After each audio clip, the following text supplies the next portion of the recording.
सुप्रभात प्यारे छात्रों, आज हम बीएड प्रथम वर्ष के द्वितीय प्रश्न पत्र कंटेम्प्रेरी इन इंडिया की तृतीय यूनिट चैलेंजेस इन एजुकेशन में शिक्षा में गुणवत्ता के बारे में विस्तार से अध्ययन करेंगे। बच्चों, सबसे पहले मैं आपको जॉर्ज बर्नार्ड शॉ की एक डेफिनेशन सुनाना चाहूँगी कि मानव मुक्ति की सारी आशाएं शिक्षा में निहित है। हमारे महान शिक्षाविद जॉर्ज बर्नार्ड शॉ ने कहा है कि शिक्षा की मानव मुक्ति की जो सारी आशा है वो शिक्षा में ही निहित है। यानी कि मानव मुक्ति के जितने भी साधन है, प्रयास है, वह सब शिक्षा के माध्यम से उनको संभव हो सकता है। यानी कि शिक्षा के द्वारा ही बालक का सर्वांगीण विकास संभव हो सकता है। तो बच्चों, सबसे पहले मैं आपको बताऊंगी कि शिक्षा में गुणवत्ता होती क्या है। शिक्षा तो आपको पता है कि आजीवन चलने वाली प्रक्रिया है, जिसमें व्यक्ति अनुकरण, अनुभव के माध्यम से नित नए अनुभव के माध्यम से कुछ न कुछ सीखता रहता है। यानी कि उसके जीवन व्यवहार में परिवर्तन होता रहता है, वह है शिक्षा। लेकिन शिक्षा में गुणवत्ता क्या है? तो शिक्षा में जो गुणवत्ता है वह अंग्रेजी शब्द क्वालिटी का हिंदी रूपांतरण है, जो लैटिन शब्द क्वालिटोस से बना हुआ होता है, जिसका अर्थ होता है किसी वस्तु की मात्रा, विशेषता, गुण या खासियत। ठीक है, क्या मतलब होता है? क्वालिटी का मतलब होता है किसी वस्तु की गुण, मात्रा, विशेषता या खासियत को हम कहते हैं गुणवत्ता। अब शिक्षा में गुणवत्ता क्या है? शिक्षा में जो गुणवत्ता है वह मानव विकास से जुड़ा हुआ होता है। यानी मानव विकास व शिक्षा एक दूसरे का पूरक होता है। शिक्षा के बिना मानव विकास असंभव है, और मानव विकास तभी संभव है जब व्यक्ति शिक्षित होगा। शिक्षा में गुणवत्ता यानी कि हमारी शिक्षा में गुणवत्ता की अवधारणा है वह उत्पादकता, वह हमारी संपूर्ण उत्पादकता एवं व्यापार प्रणाली को प्रभावित करता है। क्या प्रभावित करता है? यह हमारी संपूर्ण उत्पादकता वह मानव व्यापार प्रणाली को प्रभावित करता है। यानी कि गुणवत्ता होता है जो उन शैक्षिक संसाधनों की ओर या शैक्षिक व्यवस्थाओं की ओर संकेत करता है जिसके द्वारा उत्पादक रूपी बालकों के चरित्र का निर्माण होता है। ठीक है, तो अलेक्जेंडर थे, उन्होंने 2008 में इसको शिक्षा में गुणवत्ता को दो अर्थों में स्पष्ट करवाया था कि शिक्षा में गुणवत्ता संज्ञा से भी जुड़ा हुआ है और विशेषण से भी जुड़ा हुआ है। संज्ञा के अंतर्गत आता है बच्चों, गुण आता है, मात्रा आता है या खासियत शब्द जुड़ा हुआ होता है। लेकिन जो विशेषण शब्द है यानी कि गुणवत्तापूर्ण शिक्षा, यह अपने आप में विशेषण से जुड़ा हुआ होता है। यानी कि इसमें मानक आ गया, दर्जा आ गया, विशेषता में क्या आ गया? मानक तथा दर्जा। और संज्ञा में क्या आया है बच्चों? गुण आया है, मात्रा आई है और खासियत। इसको हम दो अर्थों में भी गुणवत्ता को ले सकते हैं, जिसमें पहला अर्थ होता है खास, ज़रूरी या अंतर्निहित गुण, या होता है खासियत, जिसको शिक्षा की व्याख्या में परिभाषित कर सकते हैं। क्या क्या होता है? खास होता है, ज़रूरी होता है, अंतर्निहित गुण होता है या खासियत होता है। जो दूसरा अर्थ होता है वह होता है शिक्षा की श्रेष्ठता या श्रेणी। क्या होता है बच्चों दूसरा अर्थ? शिक्षा की श्रेष्ठता और श्रेणी के अंतर्गत हम क्या लेते हैं? शिक्षा में गुणवत्ता का अर्थ ले सकते हैं। ठीक है, यह संज्ञा तथा विशेषण दोनों से भी जुड़ा हुआ होता है और इसको दो अर्थों में भी स्पष्ट करते हैं। पहले अर्थ में आता है खास गुण, अंतर्निहित गुण या खासियत। दूसरे में आता है शिक्षा की श्रेष्ठता या श्रेणी। ठीक है, अब जो अपने यूनेस्को में है, इसको 4 खंभे माने हैं शिक्षा तंत्र के। शिक्षा की गुणवत्ता के लिए 4 खंभे माने हैं।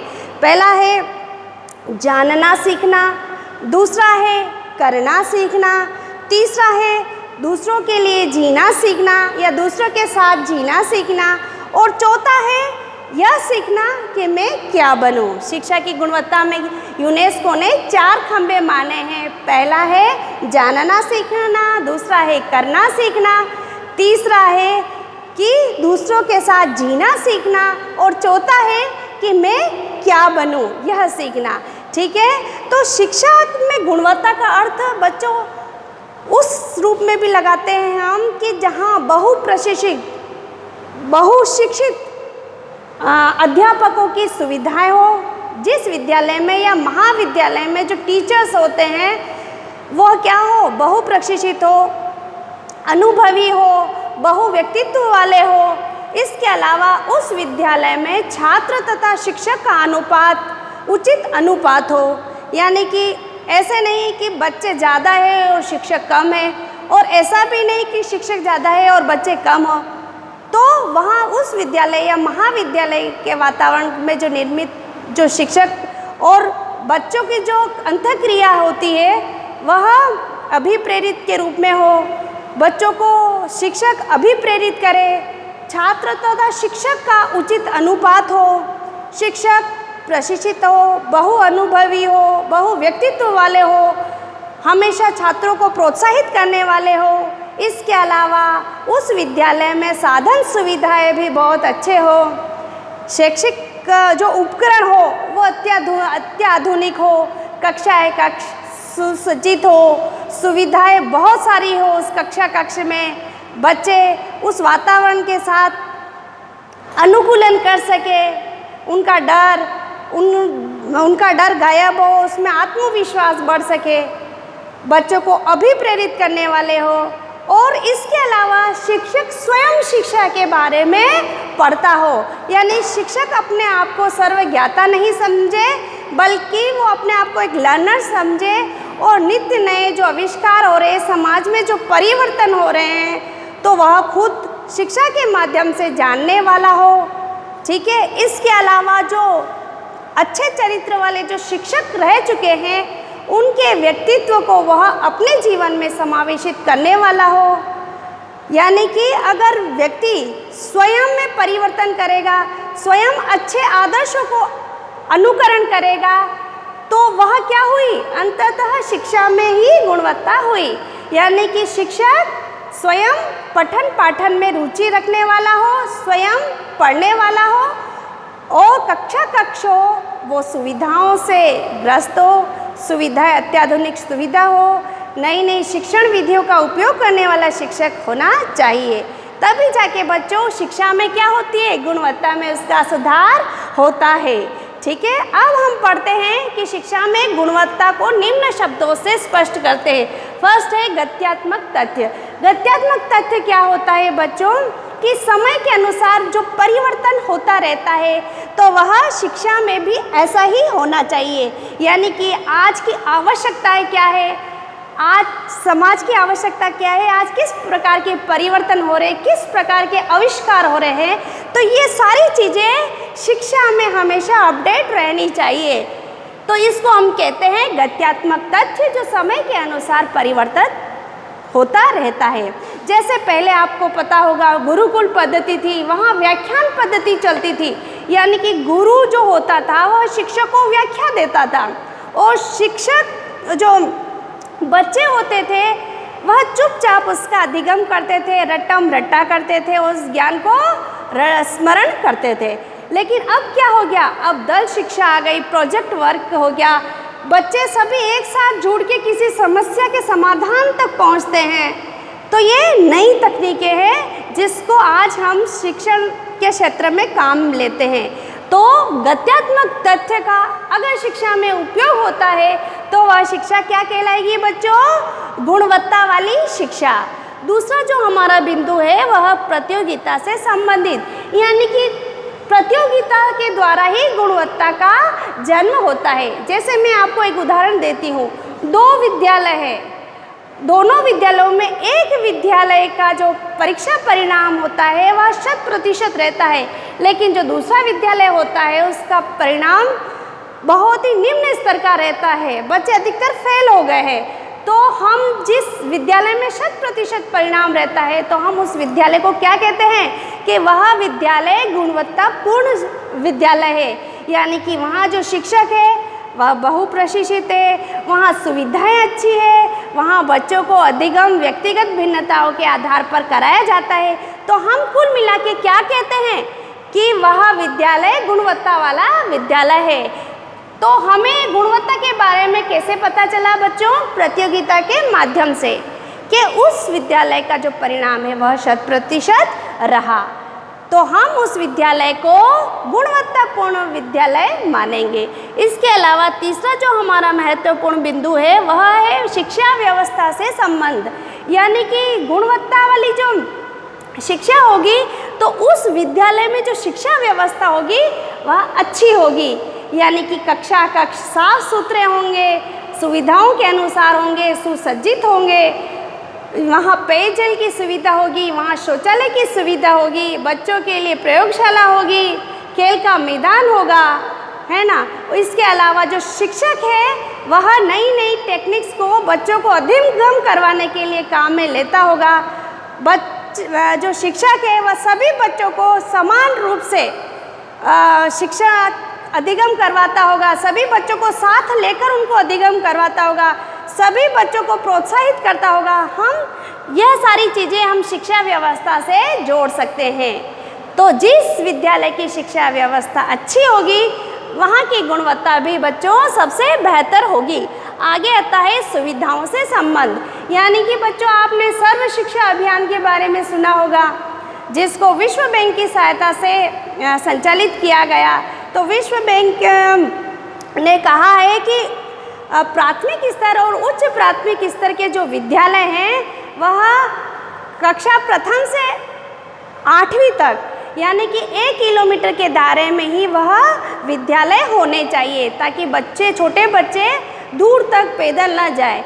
तो ये जो सुविधाएं हैं उसको सब तरह से भौगोलिक, आर्थिक, सामाजिक, सांस्कृतिक सभी क्षेत्र से उनको परखा जाता है फिर विद्यालयों में सुविधाएं संपन्न करवाई जाती हैं, विद्यालय को निर्मित किया जाता है। जो विद्यालय हैं वह पुराने नहीं हो, वह जर्जर नहीं हो, विद्यालय में समय अनुसार रंगाई पोताई का कार्य होता हो, अच्छे कक्षा कक्ष सुसज्जित हो, विद्यालय जो बने हुए होते हैं वह एल आकार में या ई आकार में बने हुए होने चाहिए। इसके अलावा शौचालय, पेयजल, उनके खेलने का मैदान, सभी सुविधाएं होनी चाहिए। तो उस विद्यालय की जो शिक्षा में गुणवत्ता है वह उच्च स्तर का होता है। इसके अलावा सुविधाओं को लेकर समय समय पर शोध होते हैं, अनुसंधान होते हैं। तो रिसर्चर निष्कर्ष निकालते हैं कि जिस विद्यालय में सुविधाओं का अभाव है तो वहाँ जो अधिगम है, बच्चों की जो स्तर है वह निम्न है, और जहाँ सुविधा है, अत्याधुनिक खेल के मैदान है, प्रयोगशाला है, शैक्षिक उपकरण है, तो वहाँ बच्चों का जो अधिगम स्तर है वह उच्च है, और वहाँ जो परिणाम भी रहता है वह उच्च स्तर का रहता है।